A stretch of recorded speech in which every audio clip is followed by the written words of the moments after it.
Et bonjour à toutes et à tous et bienvenue dans ce 79e épisode des UBBistes. Je suis ravi de vous retrouver pour la deuxième fois cette semaine spéciale finale de Champions Cup. Et je suis évidemment avec mon acolyte de toujours. Pas trop stressé le Yann? Si ça commence un peu là, tu vois.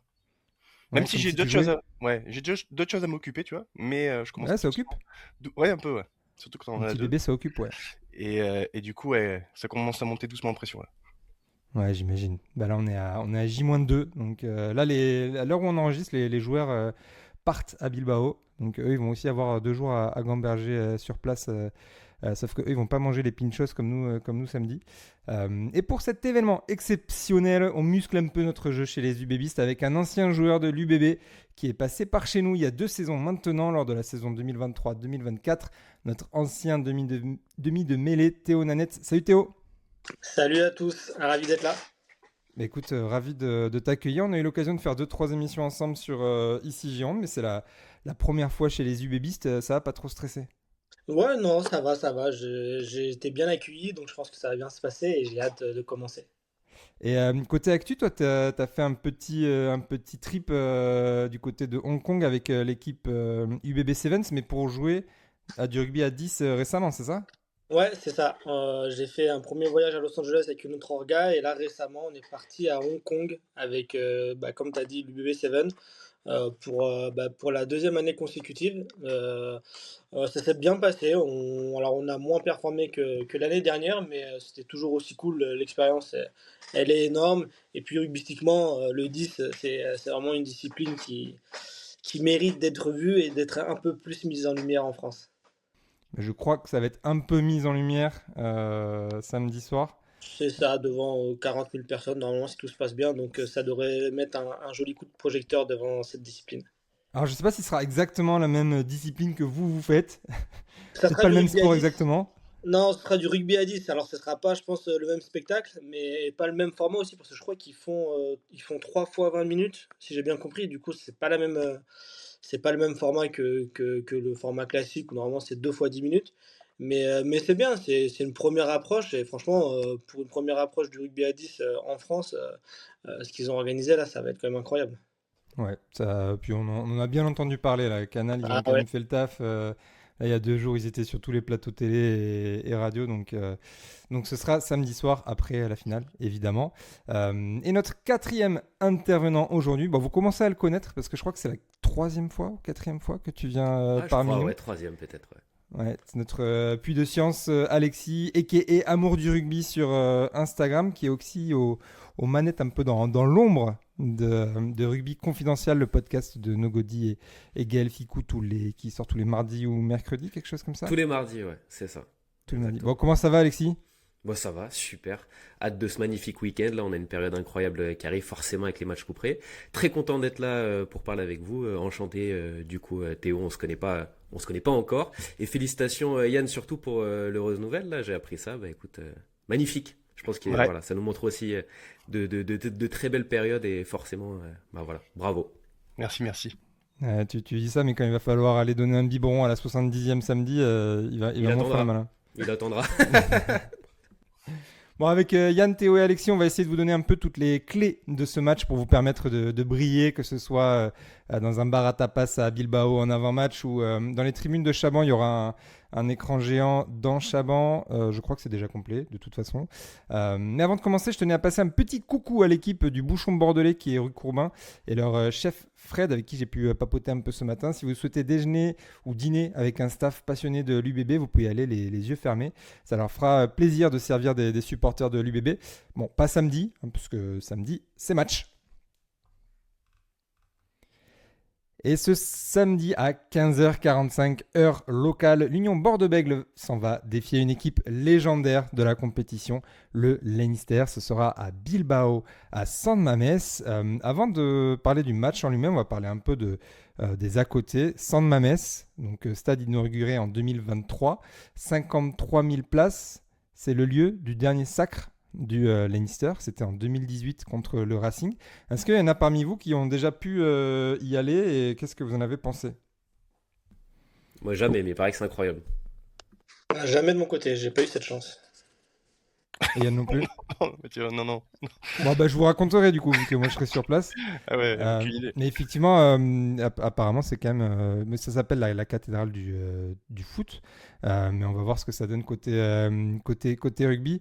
On va avoir un arbitre, Carl Dixon, anglais, qui va officier pour la première fois en Champions Cup. Avec lui, Christophe Ridley et Ollie Davidson qui seront ses assistants.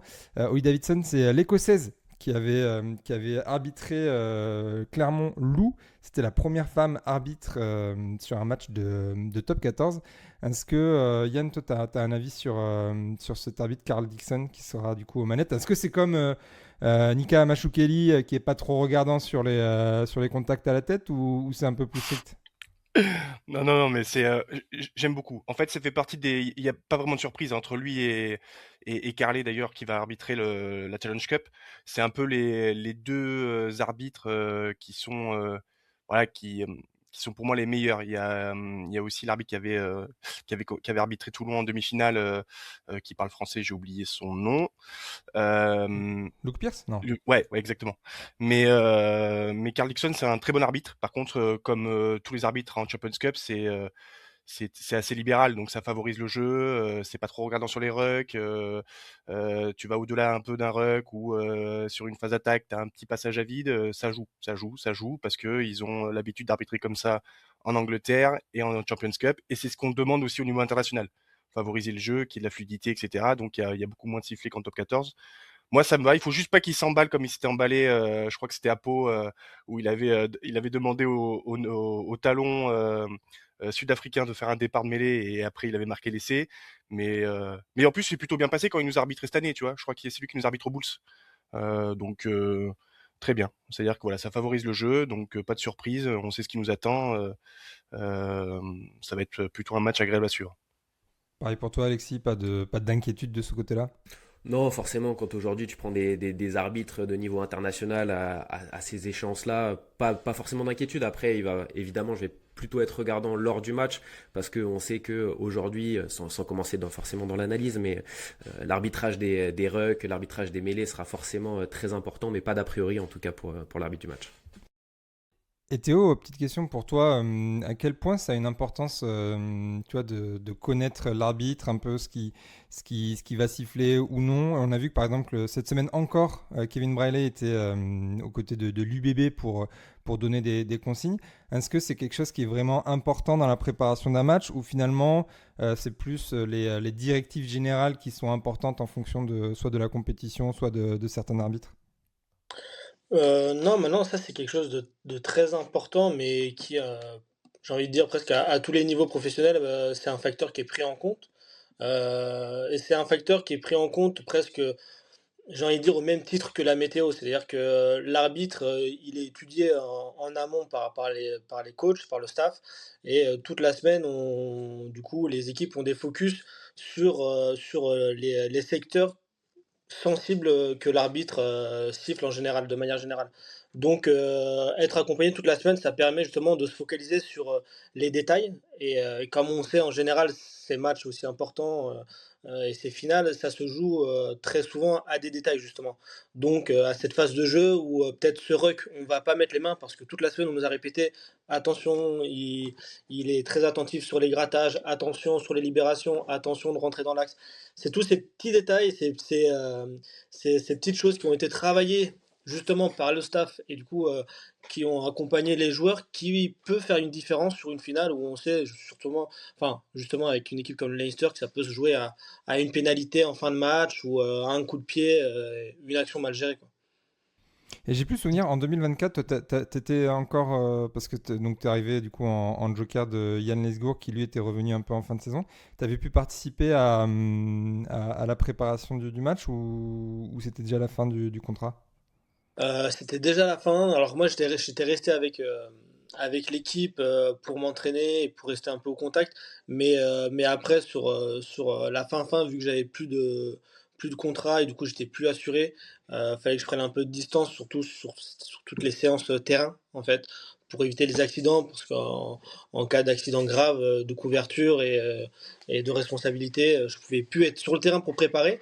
mais je suis resté au contact de l'équipe jusqu'au bout. Ok, quand je dis 2024, c'est évidemment la finale 2024 bon, voilà, que tout le monde Ouais. connaît, quoi. Tu parlais de la météo. La météo, 29 degrés prévu à Bilbao. On va se régaler, on va prendre des coups de soleil à San Mamés. Ça risque de taper. Est-ce que c'est un avantage ou pas pour l'UBB par rapport à des Irlandais qui connaissent la pluie 350 jours par an, même si nous, c'est à peu près pareil depuis le début de l'année. Théo, toi, ça joue ça? Bah, ça va jouer, mais pas tant que ça au final, parce que il va faire chaud pour eux autant qu'il fera chaud pour nous. Et puis, comme tu l'as très bien dit, c'est pas comme si on était. Enfin, la météo à Bordeaux ressemble pas à celle de Toulon, donc euh, factuellement, ça va être dur pour les deux équipes. Je sais pas s'ils ont prévu déjà un water break ou pas, Ça, tu le sais à l'avance quand tu joues ça, un match? ouais, le savent à l'avance en général, ils voient avec les arbitres, c'est cadré. Et justement, ils les anticipent un peu dans la semaine de préparation quand ils font les séances un peu plus cardio pour intégrer justement des phases de récupération qui ressembleront en fait à celles qu'ils auront pendant le match. Ok, bon, en tout cas, attention à l'installation, même si on a certains joueurs qui ont un peu une carnation à l'irlandaise, hein. Je pense à Maxime Lamotte. Il va falloir mettre de la crème. Le ballon de la finale. Alors, d'après Dylan, qui est le troisième ubiste, il est un peu moins joli que l'an dernier. Bon, mais ça, vous ferez un peu votre avis Ah, je suis sur place. d'accord. Ah, tu l'as vu aussi? Ouais, je l'ai vu un peu, je suis pas fou. Pas fou. Alors, pour le coup, il nous a montré aussi celui de l'an dernier, qui est à peu près exactement pareil que celui de l'an dernier. Bon, on vous laissera du coup, je te laisserai le numéro de Dylan pour que vous puissiez parler ballon ensemble.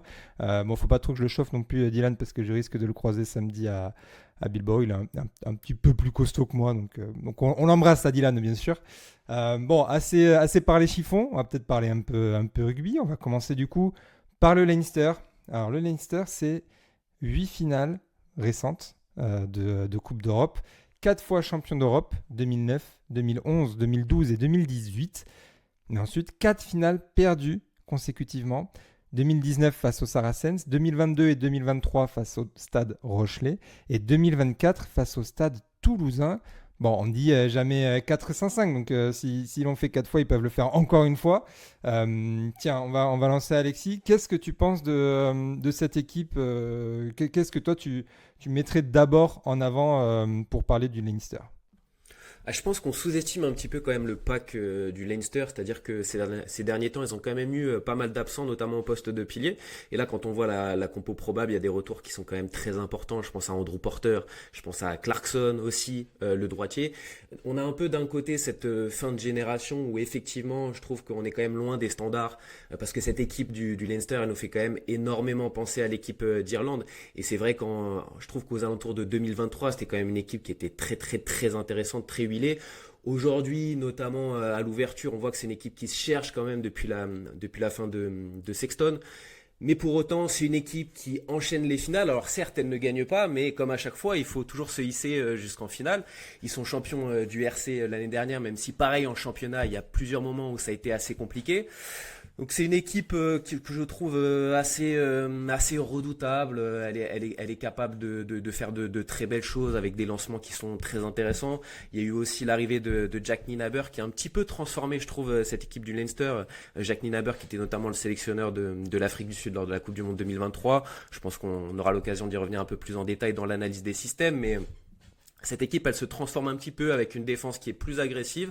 Après, elle n'est pas irréprochable. Il y a des espaces, il y a des choses à faire. Mais pour autant, on voit que voilà, forcément, à ce moment-là de la compétition, tu rencontres que des grosses équipes. Et il faudra les respecter. Je pense que l'UBB est moins favori qu'elle a pu l'être contre Northampton l'année dernière. Et pour autant, c'était un match qui a été quand même assez disputé. Donc l'UBB, c'est évidemment possible de se rapprocher d'une deuxième étoile. Mais pour autant, ça ne sera pas une mince affaire. Ouais, moi j'adore cette équipe, notamment en fait, tu l'as dit Alexis, le pack. En fait, je trouve qu'il est encore formidable ce pack et notamment l'organisation. Moi j'adore ce qu'ils font.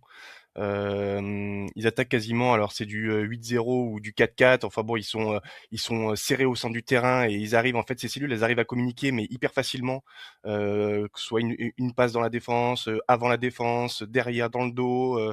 Il y a toujours aussi parfois même des feintes, hein, comme les arbitres justement sifflent moins les passages à vide. Parfois, ils arrivent à 4, il y en a un qui va couper proche du ruck et après derrière, ça joue derrière. Et puis, c'est un joueur extraordinaire comme Doris qui peut soit jouer derrière ou soit avancer.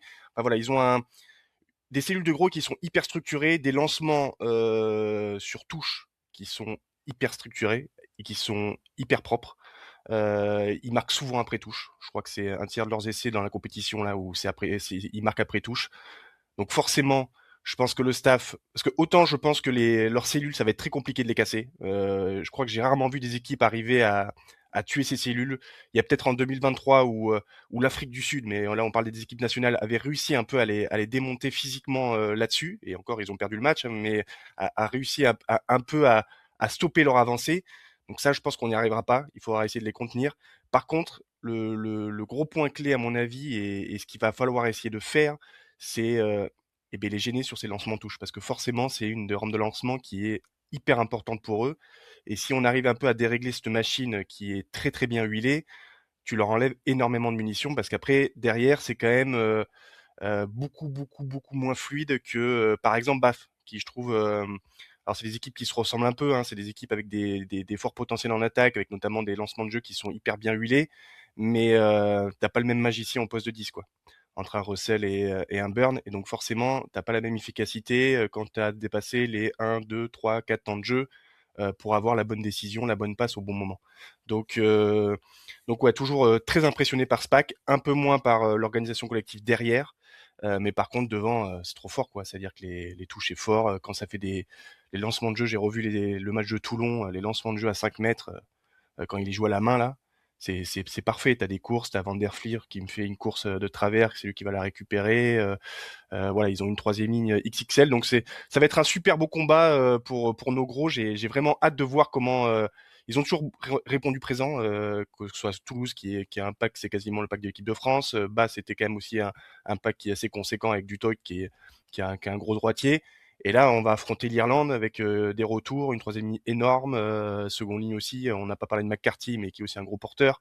Donc là, j'ai hâte de voir les Coleman, les Gazzotti, Woki, Ouais, mais alors, affronter ce moi, qui se fait quasiment de mieux. Hein, contrairement donc à c'est vous hyper deux, intéressant. Vraiment hâte alors j'aime de ce beaucoup cette combat-là. équipe de Leicester, mais je suis Quel même moins fan de ressenti, leur jeu. Théo, C'est-à-dire toi, que sur Leinster? c'est pas un jeu qui me fait vibrer dans le sens où, alors c'est très beau de les voir réciter leur rugby en fait. Et en fait, quand ils sont dans l'avancée et qu'ils récitent, mais c'est magnifique de voir ces lancements, ces systèmes, toutes ces combinaisons qui sont très huilées entre avant et trois quarts et parfois en fait, ils arrivent à contrôler le jeu et à créer, en fait, à ouvrir des espaces où ils veulent les ouvrir. C'est beau à voir quand ça fonctionne.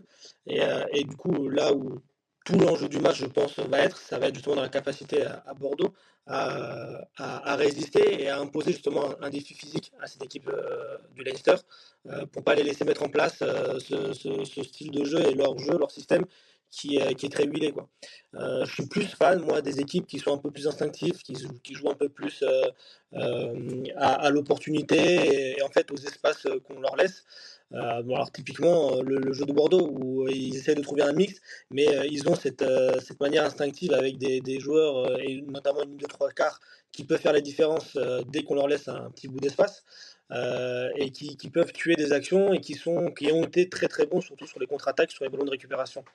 Alors, ça n'en retire rien au niveau du Leinster. Autant de finales en si peu de temps, ça démontre que bah, c'est une équipe sur laquelle on doit compter sur le temps et sur lesquelles il faudra toujours se méfier. Maintenant, je pense que si Bordeaux arrive justement à leur imposer ce combat, comme tu as dit, les perturber sur les lancements, notamment en touche, à les mettre sur la reculée en attaque. Et il y a vraiment moyen qu'ils bafouent le rugby. Et justement pour Bordeaux de jouer cette carte des contre-attaques et de jouer cette carte un peu de rugby instinct et de mettre du jeu. Donc euh, j'aime cette équipe, mais c'est pas forcément le rugby qui me fait le plus plaisir à voir.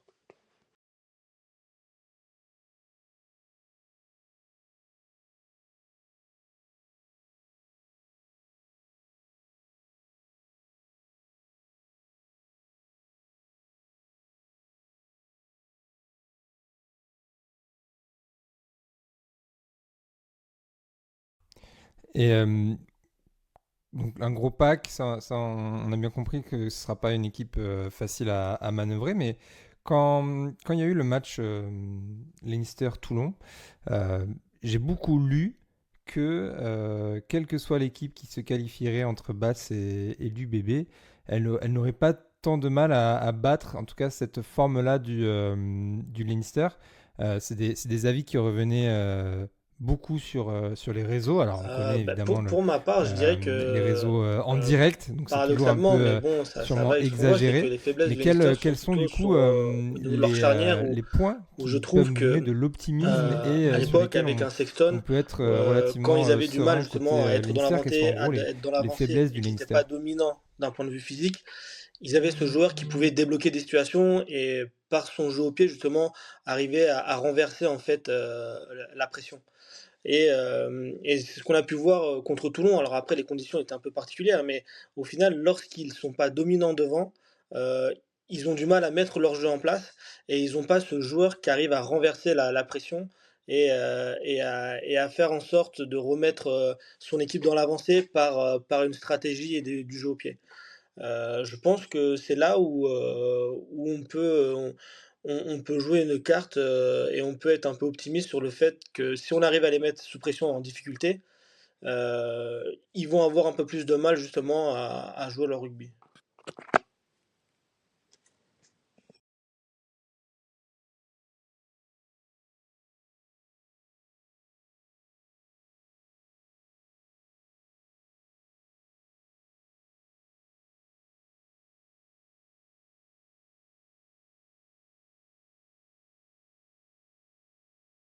D'ailleurs, pour compléter, c'est vrai que on a souvent entendu que le système irlandais était plus fort d'ailleurs que le 10 et que le 10, en fait, si on avait un 10 travailleur, il pouvait s'intégrer hyper facilement à cette équipe qui est bien huilée, c'est vrai.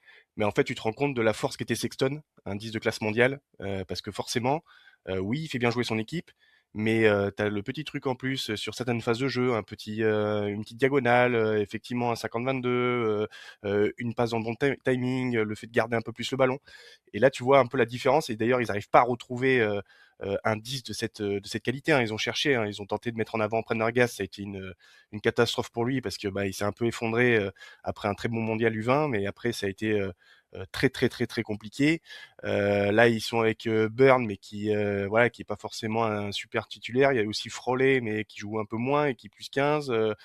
Tu vois, si j'étais Leinster, je pense que au lieu de recruter, alors c'est un très bon joueur, Ioane, ou Sneeman qui est second ligne sud-africain, mais très souvent blessé, j'essaierais de chercher un 10, tu vois, un peu comme Russell, peut-être Mackenzie pour faire une pige. Enfin voilà, un joueur qui a un peu plus de ballon de sens, du sens du jeu et qui pourrait leur permettre, je pense, de passer ce cap. Tu vois, avec Barrett en 12, ils avaient un peu trouvé ça. Alors, c'est pas un 10, mais mine de rien, un mec qui arrive à te réguler avec des petites passes dans le dos, à imprimer un timing. Voilà, je pense que eux, ils ont peut-être un peu fait la grosse bêtise de le mettre sur le banc l'année dernière, mais voilà, tu vois, un joueur qui a du ballon comme ça, ce serait vraiment extrêmement intéressant. Après, moi, le truc que je vois où ils sont en difficulté, c'est que, alors effectivement, Alexis, on a un peu évoqué, c'est vrai maintenant, ils font une rush défense, alors un peu comme Bass, qui aussi essayait de serrer un peu au centre du terrain avec des montées extrêmement vite. Le problème, c'est que ça lâche énormément de plaquage. Alors, je sais que les Sud-Africains, ils adorent faire ça, parfois, donc ça fait des stats de plaquage qui sont moindres. Là, je crois que contre Toulon, ils descendent à 75%. Alors, ça marche bien quand tu chopes les mecs. Par contre, dès que tu loupes un plaquage, et bien après, tu prends le feu. Et on l'a vu que dès que Toulon a trouvé des petites solutions en dos avec du Jaminet, ou il y avait qui Twikovu aussi une fois, enfin voilà, et ben dès qu'ils ont trouvé un peu cet espace libre, et ben en fait après ils rament, ils rament, ils rament, et il y a vraiment des espaces à trouver parce que ça défend un peu tout seul. Il y en a deux qui montent au centre fort, et puis après il y a des espaces qui se créent avec les ailiers. Donc pour moi c'est une solution, c'est là, et aussi la solution de jouer dans la défense. Parce que forcément, quand tu montes très très fort sur les mecs, si tu arrives à faire des offloads, à un moment, c'est ce que Mercer a fait contre Toulon. Enfin, avec Toulon, il y a aussi, j'ai regardé le match de La Rochelle.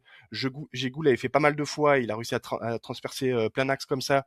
Parce qu'en fait, quand tu fais la passe dans la défense, et bien après, vu que tout le monde est monté comme des ânes, et bien ils sont tous en retard.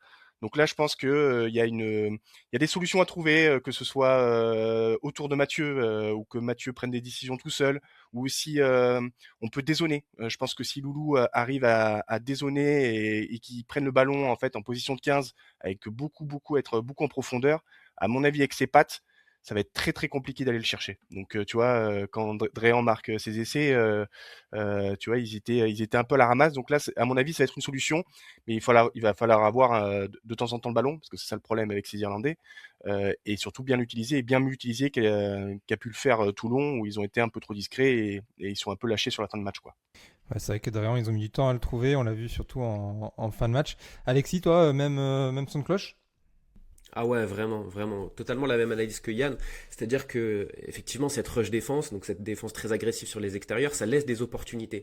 Et je trouve que Toulon a eu du mal à se régler à ce niveau-là, et je trouve que c'est aussi dû à une paire de centres où c'est un petit peu compliqué, c'est-à-dire qu'on n'a pas de joueurs qui sont vraiment des franchisseurs. Quand on a des joueurs comme Brex, comme Saint-Zel, c'est plutôt des régulateurs, des passeurs. Et là, en fait, avec Bordeaux, d'avoir le retour d'un Moefana qui revient vraiment très bien, qui est capable de garder le ballon s'il faut et d'attaquer plein fer le centre du terrain. On a Mathieu Jalibert qui est en pleine confiance, qui a une qualité de passe exceptionnelle, qui est capable de faire une double, une triple sautée, un rasant au pied, qui est capable de jouer après contact si on vient l'agresser très fort, de remettre intérieur, de passer les bras. Et aussi, il y a cette capacité d'adaptation. Il y a un Damien Penaud qui est toujours parmi les meilleurs joueurs qui arrivent à faire le plus de passes après contact. Donc je trouve que vraiment, en fait, Bordeaux a les armes pour venir contrer cette défense qui est très agressive. Et puis Yann le disait, c'est que quand on défend comme ça, effectivement, on rate énormément de plaquages. Yohanné, sur le match contre Toulon, il termine avec 8 plaquages ratés. Mais si tu rates un plaquage contre Louis Bielbiarré, il n'y a pas grand monde qui va pouvoir le rattraper derrière. Donc je pense que Bordeaux vraiment va être en capacité de s'adapter. Et puis tout ça, c'est des choses qui ont évidemment été très bien identifiées par le staff, à mon avis. Et je pense que ouais, il y a vraiment de quoi contrecarrer cette force du Leinster. Et puis après, un des autres axes qui est très important, c'est la gestion du ballon. Il va falloir pouvoir ralentir les sorties de balle. Toulon a fait le choix de ne pas contester les rucks et de faire la ligne. C'est un parti pris. Mais je trouve qu'aussi, en fait, à Toulon, il y a en réalité pas tant de joueurs qui sont capables de contester que ça. Et à contrario, à Bordeaux, une équipe qui est à mon avis bien trop sous-estimée dans ce secteur. Aujourd'hui, quand tu as des joueurs comme Maxime Lamotte, comme Jefferson Poirot, comme Gazzotti, Woki qui commence à s'y mettre un petit peu, Coleman, tu as des joueurs qui sont capables de venir batailler les rucks, de les renverser, de récupérer une possession, et derrière en contre-attaque, avec ces ballons de turnover, tu as de quoi être vraiment assez tranchant. Donc bon, pour moi, ça va faire partie des clés de ce match. Ouais, on va y venir juste après sur Bordeaux. D'ailleurs, on va aussi parler dans ce domaine-là de l'absence de Mathis Perchaud. On a aussi vu pas mal parler de l'âge, que le Leinster était un peu une équipe plutôt sur, pas le déclin, mais qui commençait à vieillir un petit peu, là où l'UBB a plutôt un effectif très jeune.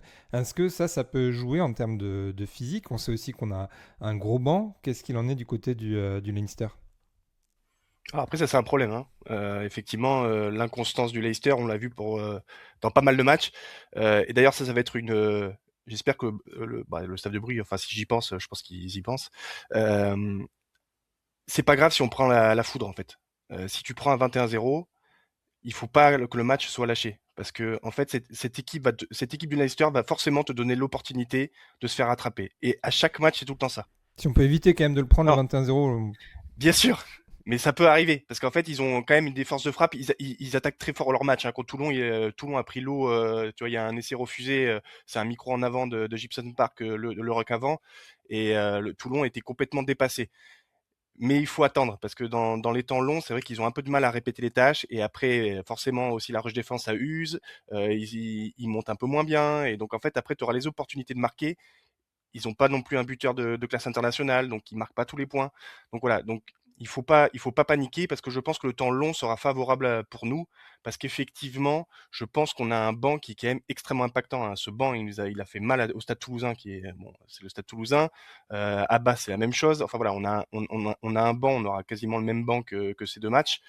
Même le même banc, je pense, avec peut-être un changement parce qu'on a Perchaud qui est pété, mais du coup, voilà, il faut penser temps long, et c'est pas grave si on prend, alors je vais pas dire 21-0, t'as raison, un essai très rapidement, par exemple, avant la 10e minute. Mais voilà, il faut gérer parce que forcément, ils vont nous donner l'opportunité de pouvoir les rattraper et de passer devant. Parce que forcément, c'est une équipe qui est quand même assez constante. Ils n'ont pas la même force que lors des dernières finales perdues. En fait, c'est là, je trouve, où il y a une réelle différence, et c'est peut-être pour ça qu'on dit que ceux qui avaient gagné, le match si on gagnait Basse, et ben forcément t'étais favori, parce que quand même Leicester n'est plus aussi souveraine. Tu vois, elles doivent perdre chez elles contre la Rochelle. Si la Moi, Rochelle est moi, un poil plus personnellement, je trouve que efficace, contre Toulon, ils passent pas très je loin de la pense, correction alors moi, qu'ils ont dominé tout le match. que cet âge, en Donc fait, voilà, c'est ça cette va un peu jouer, inconstance-là, ça va être plus notre banc. un point Je pense fort que voilà, pour eux dans la gestion il faudra justement penser temps long sur ce match, des temps forts et des temps faibles. forcément. Ils sont nombreux à Est-ce avoir que Théo, l'habitude, Alexis, vous avez quelque chose à ajouter ils connaissent là-dessus? très bien le niveau international, parce que pour la plupart, ils jouent dans l'équipe d'Irlande, ils ont fait X finales depuis sur les 10 dernières années. Donc ils savent gérer en fait justement. Et justement, ces derniers matchs où ça s'est joué au coup près, où ils sont pas passés loin, où en fait ils ont rarement eu des fins de match faciles à gérer mentalement et stratégiquement. Ben, ça va leur servir, je pense, sur ce match-là, avec toute l'expérience qu'ils ont, l'expérience qu'ils ont sur cette saison, le vécu et la gestion du match, ça peut jouer en leur faveur. Alors, de notre côté, je pense que nous, on a un groupe qui aussi a atteint une certaine maturité, avec notamment une charnière qui est en forme internationale, et surtout qui mentalement dégage une sérénité et une gestion aussi qui est très rassurante. Donc, alors, pour dire que je pense que si on prend 21-0, ce que je souhaite pas, je pense que les joueurs sont prêts justement à ce genre de scénario. Je pense que, comme tu l'as dit, le staff de Yannick Bru a anticipé et les a aussi sensibilisés à ça, que le match,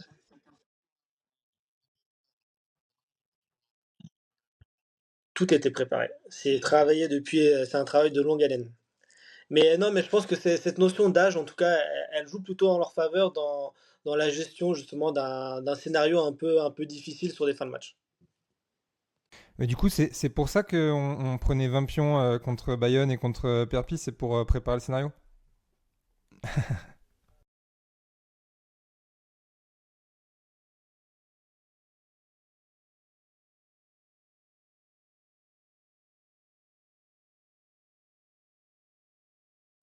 Alexis, La est-ce que tu as Rochelle quelque l'a chose à fait. rajouter? Vas-y. Ouais, c'est que La Rochelle l'a fait, renverser le Leinster en étant mené 21-0. Et il me semble que c'est ce même match où ça termine avec un essai d'Arthur Retière qui sera sur le banc samedi. Peut-être un indicateur. Et Arthur Retière l'a vécu, donc à mon avis, je vous rejoins totalement. Pas de panique s'il y a 3 essais. On espère évidemment que ça arrive pas, parce que c'est quand même plus simple de gagner un match quand t'es mené 5 ou 7-0, ou que tu mènes tout le long, que quand t'es mené 21-0. Mais c'est clair que, à mon avis, ça c'est dans les têtes aussi, que voilà, tu peux être mené et renverser cette équipe. Aujourd'hui, c'est un banc, le Leinster, qui est quand même pas impactant. Alors aussi, ils le doivent à des blessés. Forcément, quand t'as un RG Snyman sur le banc et que tu le fais rentrer à la 60e, c'est pas la même chose que faire rentrer un Mangan ou un Digan qui sont dans la compo probable sur le banc samedi. Pardon, oui, bah, effectivement, bah, du coup, pas de panique si jamais on est derrière. D'ailleurs, l'an dernier en finale, c'est bien Northampton qui inscrit le premier essai. Est-ce que vous avez quelque chose à ajouter sur le Leinster? Je vois que des noms de la tête, donc on va pouvoir passer à l'UBB, ce qui nous intéresse encore plus. Pas mal de petites choses à discuter avec vous pour avoir votre avis. On l'a mentionné déjà un petit peu. La première nouvelle, c'est que Mathys Perchaud s'est blessé contre Perpignan à la 70e, quelque chose comme ça. Ligament du genou touché, fin de saison pour Mathys Perchaud. Donc déjà, on pense à lui, et on espère qu'il reviendra vite, du coup, la saison prochaine. Qui pour le remplacer, Hugo Boniface ou une autre option? Non, Hugo, je pense qu'il va pas avoir prise de risque. Bon, il a quand même bien confirmé, hein. On avait beaucoup d'attentes contre Basse, et ben il a plutôt assuré. En tout cas, il n'a pas été pénalisé dans le secteur où en fait on a un peu peur, c'est la mêlée, tout simplement. C'est vrai qu'on a trouvé une belle paire avec entre Mathys Perchaud et Poirot, qui était solide dans le jeu, mais aussi également qui prenait beaucoup moins de pénalités que ce qu'on a pu prendre par le passé. Et ça, quand tu rajoutes les deux droitiers, tu commençais à avoir des premières lignes qui étaient ultra solides. Mais voilà, Bonny, il a l'habitude de ces événements, hein, finalement, parce que l'année dernière, c'est pareil. Il joue la finale. Il est remplaçant contre Northampton puisque Perchaud est aussi blessé. Donc voilà, il a l'habitude de ces événements. Je pense que on peut compter sur lui. Il va pouvoir se défoncer. Je sais pas qui sera le pilier remplaçant droit irlandais. Peut-être que ce sera encore Clarkson parce que Furlong va débuter. Bon voilà, il aura un bel adversaire, mais bon, j'ai confiance en lui pour. Je pense qu'on va essayer de pousser Poirot de toute façon le plus longtemps possible entre guillemets. Donc il aura un quart d'heure, 20 minutes à jouer à fond quoi. Et je vais tourner du coup mes questions autrement, plutôt que d'y aller joueur par joueur ou news par news.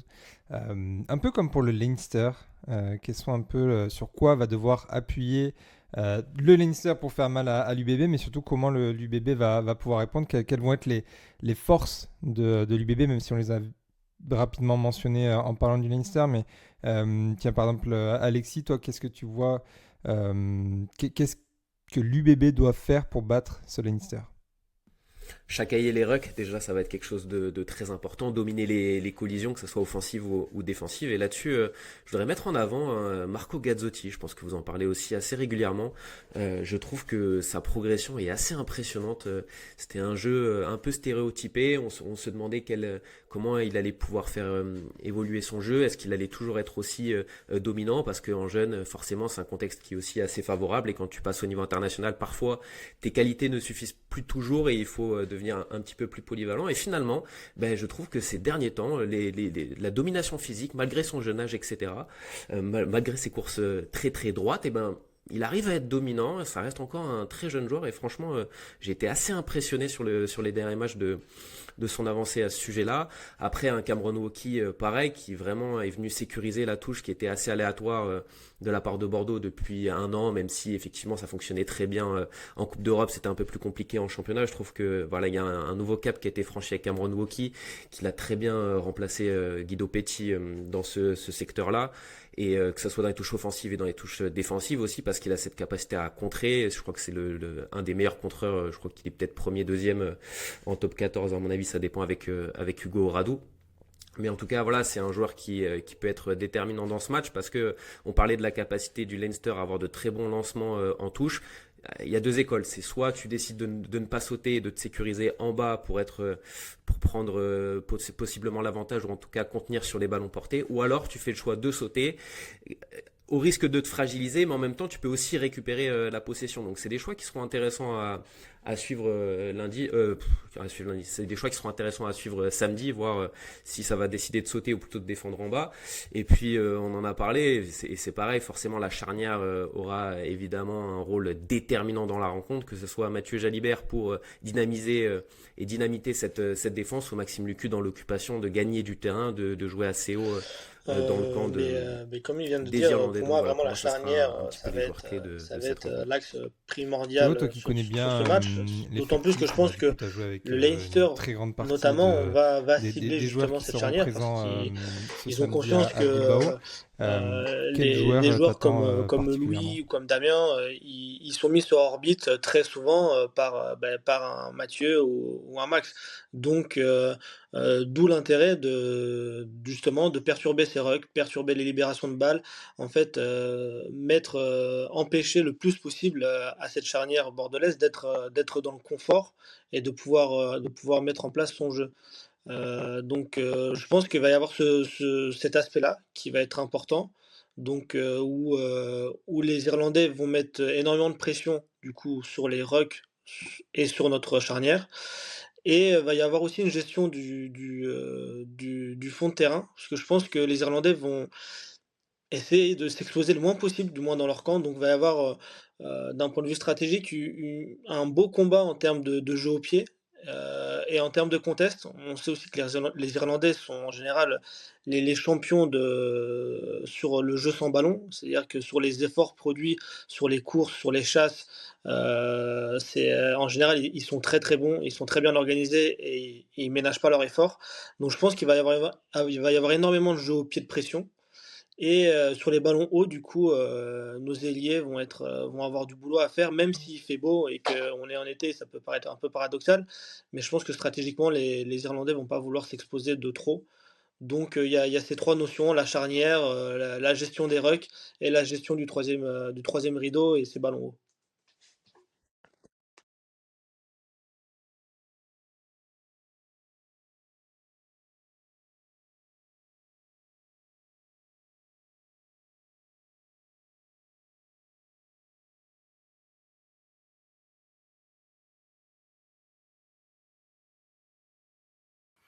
Parce que Oui. c'est vrai que contre Toulouse et contre Bath, finalement, on a été très peu arrosé, hein. Et donc là, je pense que en plus on aura probablement, alors je sais pas quelle stratégie va mettre en place le staff, s'ils vont mettre Buros qui est quand même hyper sécurisant sur ces secteurs-là, ou si on va faire confiance au groupe qui a gagné, donc plutôt Rayassi. Mais en tout cas, c'est sûr que Gibson Park va vouloir un peu titiller ce fond de terrain et notamment Rayassi ou si c'est Buros, mais bon, je pense que ça va être plus probable que ce soit Rayassi. Et donc là, si on n'arrive pas à gagner alors ces premiers duels, ce qui est fort probable parce qu'ils sont très forts là-dessus. Par contre, il va falloir qu'on ait très très bien travaillé, un peu comme l'a fait l'équipe de France d'ailleurs, la retombée du ballon.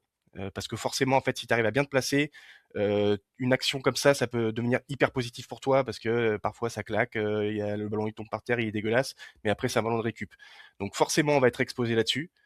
Plus que contre Bath et Toulouse, parce que paradoxalement, je crois qu'il y a Bath, ils ont fait quasiment, il y a dû avoir un ou deux duels aériens. Bon, il y en a un qui amène un essai, hein, donc ils ont vu quand même qu'il y avait des solutions là-dessus. Toulouse, j'ai pas souvenir, mais après ils sont restés beaucoup dans notre camp, donc forcément tu tapes moins au pied, alors que Leicester c'est plus dès qu'il y a 2-30 points de jeu, ils sont dans leurs 50, 40.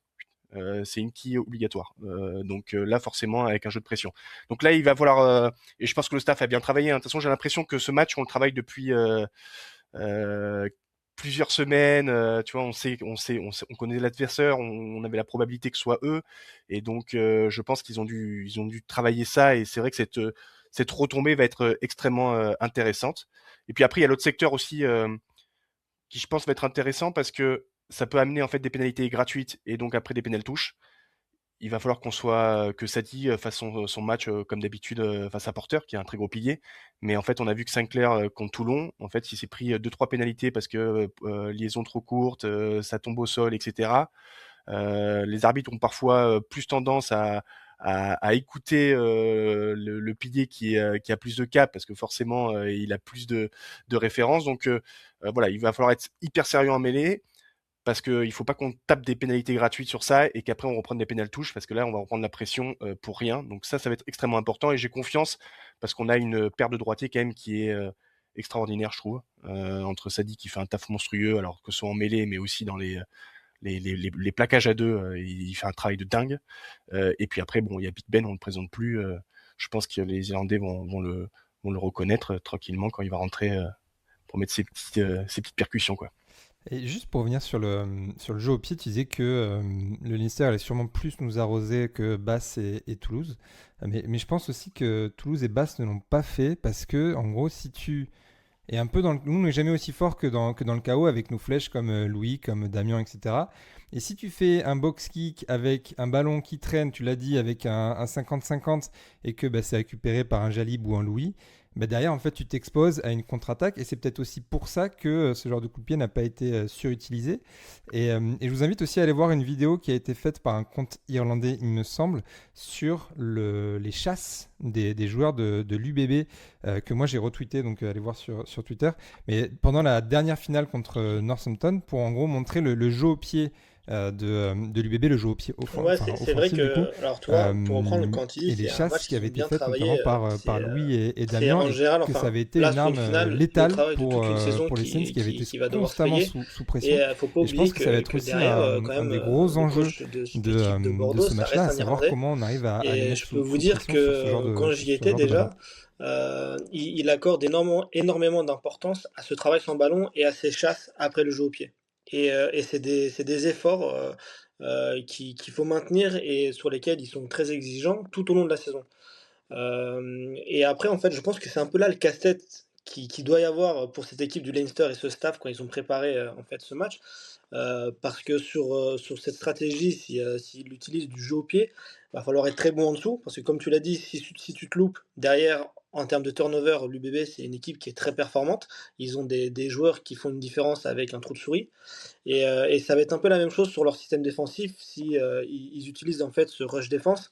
Pareil, si tu loupes un plaquage ou si tu laisses un petit espace à Mathieu Jalibert où il peut passer les bras et derrière il y a du soutien, si tu crées une continuité, ça va être très compliqué pour eux s'ils s'exposent comme ça. Donc en fait, ils se retrouvent avec techniquement devoir en fait mettre la pression à ces joueurs de l'UBB, mais en fait la moindre erreur ou le moindre rebond qui leur sera défavorable, ils peuvent le payer très cher derrière.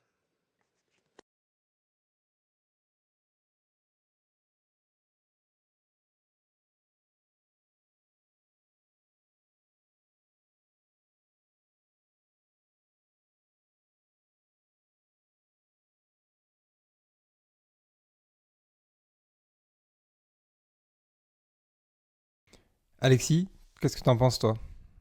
Ouais, je suis complètement d'accord. Je voudrais poser une question à Théo parce qu'on parle beaucoup des seconds ballons. Les luttes aériennes, on entend énormément que c'est du 50-50. On a vu que l'équipe de France a été très performante, notamment lors du premier match du Six Nations avec ce système de poche. Donc pour vulgariser, c'est-à-dire qu'il y a des joueurs qui viennent s'orienter un petit peu partout Oh, autour mais de la c'est retombée carrément ça, du c'est ballon, carrément ça. Il y a un ballon qui peuvent se qui mettre tombe, devant si c'est rabattu par un c'est le adversaire, premier etc. qui Mais va, on a vu que qui va c'était sauter aussi un peu dessus. plus compliqué Alors après, par la justement, suite du ces tournoi. Mais systèmes et est-ce que ces ces seconds organisations, elles sont ballons, faites au-delà de l'organisation, Théo, pour c'est pas maximiser les aussi chances une qu'en question d'envie général, de le se ballon jeter tombe dans les mains comme un mort de faim sur le ballon pour ou essayer de le sinon, en récupérer, fait, un s'envoyer un peu peu plus que mettre l'adversaire. la pression en face en difficulté parce qu'ils doivent contourner une cellule d'avant qui font entre guillemets obstruction sans faire obstruction.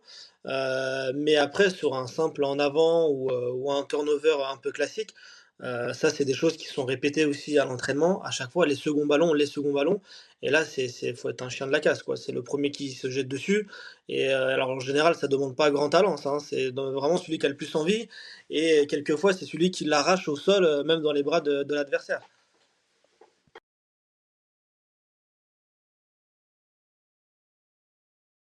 C'est ça, on l'espère.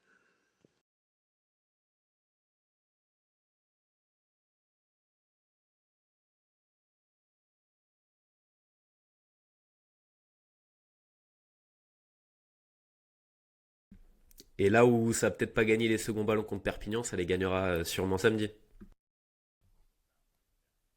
Ouais, on espère que le curseur sera pas à 90 mais à 120 pour cette finale-là. Est-ce que vous avez d'autres choses à ajouter sur... Tiens, d'ailleurs, petite question. euh, le gros doute, enfin en tout cas la grosse question, c'est, et Yann, tu l'as évoqué rapidement, Buros ou Rayassi en 15. Donc Yann, tu as dit que toi tu pensais que ça allait être plutôt Rayassi dans la continuité en fait de ce qui est fait en Champions, même si Romain a fait un bon match contre Perpignan. Euh, Théo, Alexis, vous pensez que ça va être la même chose pour récompenser un peu ce parcours, plus que d'ailleurs potentiellement stratégiquement, ou c'est vraiment stratégique d'avoir Salessi Ariassi plutôt que Romain Buros? Ouais, moi Moi, aussi, je je pense suis que d'accord ce avec sera ça. Je aussi la pense que continuité on d'un partira Rayassi plutôt sur un réussi à quand même Rayassi. pas mal enchaîner Pour cette moi, il a saison, qui a montré montré, certaines garanties, il et a puis son montré pied gauche aussi, qu'on pouvait lui faire ça vient confiance, même sur soulager, le jeu offrir aérien et d'autres le jeu au pied. solutions. Et puis contre Basse, Donc, je il est vois pas de incroyable avec raison son jeu au pied, il met de des lui touches de enlever cette 50-60 place mètres. en À mon finale, avis, même si on sait que ça peut c'est aussi l'un des faire la points différence forts samedi. de Buros. Maintenant, après, si le contexte avait été différent, si on avait été sur une météo annoncée très pluvieuse, très humide, un contexte de match différent, peut-être que le choix aurait été autre.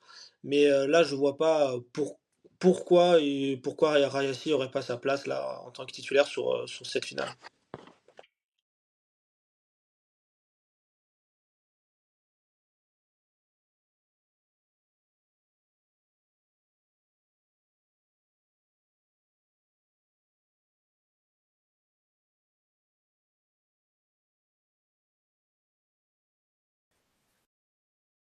Et en vrai, ce serait dur quand même, hein, parce que bon, pour le coup, comme disait Théo, bah, il a fait que des belles performances, hein, donc depuis les Bulls où il est rentré, où il a cassé la baraque, Northampton où il fait un match incroyable, et même Basse, donc il loupe ce premier duel aérien où après il se fait prendre et on prend cet essai, mais après globalement il a très bien assuré avec son pied gauche comme l'a dit Alexis, et puis il a cette faculté aussi, il y a un ballon de merde, euh, même s'ils ont une énorme pression sur lui, il arrive toujours à casser le premier plaquage. À un moment, 2 ou 3 fois, il le fait sur Barbery, qui est quand même un mec qui fait 116 kilos.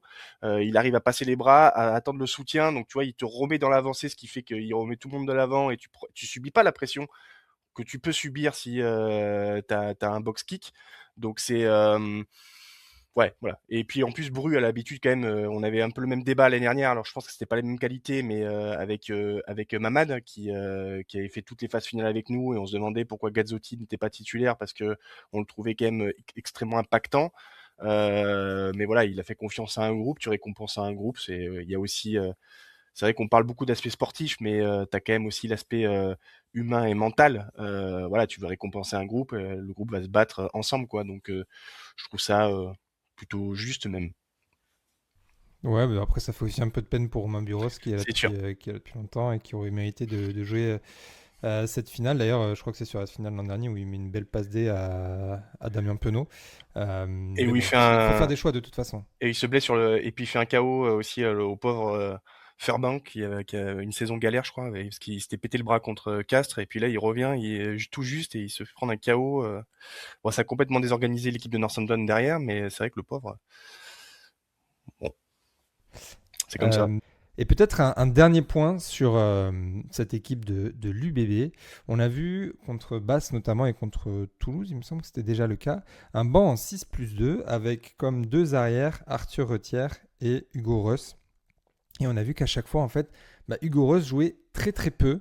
Il me semble que contre Toulouse, il rentre après la dernière pénalité de Maxime Lucu. Il rentre à peine aussi contre Basse. Est-ce qu'il faut continuer avec un peu cette option qui est un peu du coup la roue de secours en cas de pépin physique de Mathieu Jalibert, ou est-ce que un autre joueur peut-être un peu plus polyvalent pourrait avoir sa place? Moi, dans mon esprit, l'idéal serait d'avoir un Buros titulaire en 15 et un Rayassi qui arrive un peu plus Factor X, super polyvalent parce que finalement il peut jouer quasiment tous les postes derrière. Je pense vraisemblablement ce qui arrive à nos oreilles en tout cas, c'est que on continuerait sur la même chose avec Retière et Reuss pour vraiment sécuriser un maximum. Mais du coup, tu n'as plus tellement un banc avec 8 joueurs, enfin il y a 8 joueurs, mais finalement que 7 options que tu vas utiliser parce que finalement en fait, si le match est serré, ton Mathieu Jalibert, tu vas le garder jusqu'au bout. Qu'est-ce que vous en pensez? Ouais, c'est vrai que à chaque fois c'est un peu notre interrogation. J'aimerais bien savoir la justification du staff. Alors peut-être c'est parce que effectivement tu te dis ben voilà en cas de sortie de Mathieu j'ai un 10 qui est en place, mais après tu sais que Max est quand même un joueur qui peut facilement dépanner en 10. Est-ce que c'est le fait d'avoir deux buteurs sur le terrain, mais deux buteurs de très haut niveau entre Max et avoir Hugo Reus qui je pense a la capacité d'être un buteur de classe mondiale. C'est vrai, ouais, j'aimerais bien savoir précisément en fait qu'est-ce qui est la pensée en fait du staff, parce qu'après bon le reste du banc est quand même hyper impactant, hein, que tu sois t'as du Big Ben, Barlow, il y aura probablement du Caso ou Swinton si Caso est blessé, Mathieu qui enchaîne les grosses performances quand il rentre, il est juste monstrueux, Bastien Taillefer qui est quand même un joueur ultra complet dans le combat. Retière qui est un mec, tu sais au moins tu vas avoir un ou deux ballons grattés et quand il rentre à l'aile, il est monstrueux. Mais voilà, c'est vrai que j'aimerais bien vraiment, vraiment savoir spécifiquement ce qu'il y a dans ce choix d'Hugo euh, sur le banc. Alexis, toi, t'as pas de... Ouais, je suis aligné avec ça. J'ai du mal à comprendre le choix du Goros sur le banc. Alors, effectivement, c'est un très grand buteur. On est tous d'accord là-dessus. Il peut taper à 50 mètres. Sauf qu'aujourd'hui, ton option numéro 1, c'est sûrement un Maxime Lucu. Mais tu as une deuxième option qui est Mathieu Jalibert. Donc, ça te laisse quand même deux grands buteurs. Tu sais que Mathieu Jalibert, à part s'il est blessé, tu le sortiras pas. Tu sais que Maxime Lucu peut jouer à l'ouverture. Tu as Arthur Retière qui te couvre en neuf. Donc en fait, il y a très peu de possibilités où tu vas le faire rentrer. J'ai du mal à imaginer, à part si tu mènes, etc., assez largement, que tu fasses rentrer un Hugo Reuss à l'arrière. Parce qu'à ce compte-là, tu prends un Romain Buros qui t'offre plus de garanties, notamment dans les duels aériens. Donc c'est vrai que les principales qualités du Goreux, ça va être sa qualité technique, sa qualité d'occupation, sa qualité de tir au but, mais finalement tu les as déjà sur le terrain et si tu dois le faire entrer, c'est quand même pas forcément la catastrophe, mais c'est déjà tu dois t'inquiéter. Je trouve aussi que tu as d'autres options, mais toujours j'essaie de prendre de la distance par rapport à ça parce que le staff le sait bien mieux que nous et forcément c'est que derrière il doit y avoir tout un cheminement, mais j'avoue que d'un point de vue extérieur j'ai du mal à comprendre ce choix-là. Ouais, et puis aussi pourquoi ce changement par rapport à la saison passée, par exemple, où il y avait des bancs en 6+2 et les deux arrières c'était Retière et Van Rensburg. Pourquoi à l'époque c'était pas Carberry du coup, si tu gardes un peu la même stratégie ou la même mentalité, Carberry et Retière qui ont un peu le même profil, des 10 qui peuvent jouer 15, qui butent bien, donc ça aurait pu être aussi une solution la saison passée. Mais bon, Ouais, après, c'est plutôt. Ouais, après oui. c'est vrai que l'année passée, enfin, même en début de saison, t'as quand même. Enfin, je pense que s'il y avait Van Rensburg, le débat, on l'aurait pas eu. Et on l'aurait pas. Parce que probablement qu'on aurait un retire Van Rensburg. C'est vrai. C'est vrai que c'est peut-être ça ce qui change la donne. Bon, la compo probable du coup qui est sortie par Rugbyrama. On est sur un Poirot, Lamotte, Sadi, Palu, Coleman, Beauchaton, Gazzotti, Woki, Lucu Jalibert, Louis Bielbiaré, Yoram Moefana, Damien Penaud, Pablo Huberti, Salessi, Rayassi. Donc ça, c'est la même compo que contre Basse, tout simplement. Et sur le banc, pas de Perchaud, mais un Boniface. Gaëtan Barlow, Big Ben Tamifuna, Cyril Cazot. Donc effectivement, il y a un petit doute visiblement. Alors, est-ce que ce sera un Cazot? Est-ce que ce sera un Swinton? Alors, peut-être que Cazot est blessé. Peut-être que la polyvalence d'un Swinton ou d'un Jacobs, qui peuvent jouer tous les deux deuxième ou troisième ligne, sera privilégiée. Verne Taillefer, Temo Mathieu, Retière et Hugo Reus. La réponse concernant la composition sera vendredi à 13h et on aura aussi la composition du Leinster. Merci à tous les trois. Yann, merci beaucoup. Va changer tes couches et donner le biberon. Alexis, un immense merci de ta participation une Merci à nouvelle vous. fois. C'est toujours un plaisir de t'avoir et d'avoir ton éclairage chez les UBBistes. Je ne sais pas si on a encore Théo qui galère avec son téléphone. Merci beaucoup Théo. Et ouais, ça capte pas bien à Bordeaux, hein. C'est fou, hein. Mais en tout cas, un immense merci Théo d'être venu chez les UBBistes. Tu reviens quand tu veux. T'es ici chez toi, tout comme Alexis d'ailleurs, hein. N'hésitez pas si vous Merci voulez les gars, passer c'était une plaisir. tête. Merci à tous les trois et puis à vous qui nous écoutez. On vous souhaite encore 48 heures sans trop stresser, d'attente. Mais au moins, il fait beau et vous pouvez aller prendre l'air pour évacuer le stress. Merci beaucoup à tous et passez une très bonne fin de semaine et un très bon match samedi. Ciao, ciao! Ciao, ciao Salut tout tout le le monde. monde.